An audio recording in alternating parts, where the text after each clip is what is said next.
অহংকার করেছিল ফেরাউন। এই ফেরাউন অহংকার করার কারণে এই ফেরাউনকে আল্লাহ রাব্বুল আলামিন নীল নদের মধ্যে ডুবিয়ে চুপড়িয়ে মেরেছেন। আল্লাহ পারে কিনা? আল্লাহ সবকিছুই পারে।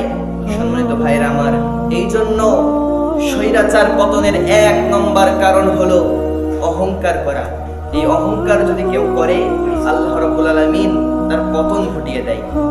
2 নম্বর কারণ, যে ব্যক্তিগুলো চেয়ার পাওয়ার পরে, এইরকম চেয়ারে বসার পরে সেই ব্যক্তিগুলো মানুষের প্রতি জুলুম করে, নির্যাতন করে, এই ব্যক্তিগুলোকে আল্লাহ রাব্বুল আলামিন চেয়ার থেকে নামিয়ে দেন, ক্ষমতা থেকে নামিয়ে দেন, তার পতন ঘটিয়ে দেন।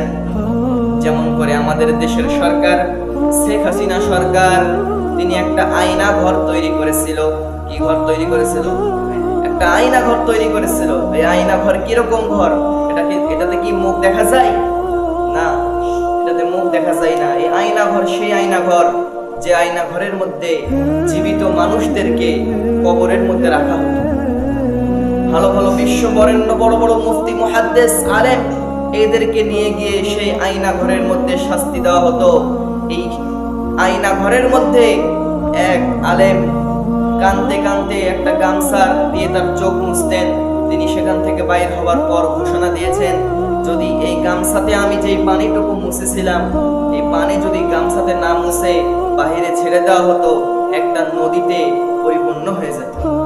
তাহলে ভাবেন, এই মাসলুমের দোয়া কি আল্লাহ কবুল করে নাই? আল্লাহ সুবহানাহু ওয়া তাআলা এই মাসলুমের দোয়া কবুল আর মঞ্জুর করে নিয়েছেন। এই জন্য আমরা সকলেই চেষ্টা করব, আমরা জুলুম করব না, নির্যাতন করব না। তাহলেই আল্লাহ রাব্বুল আলামিন আমাদেরকে ভালোবাসবেন, মহব্বত করবেন।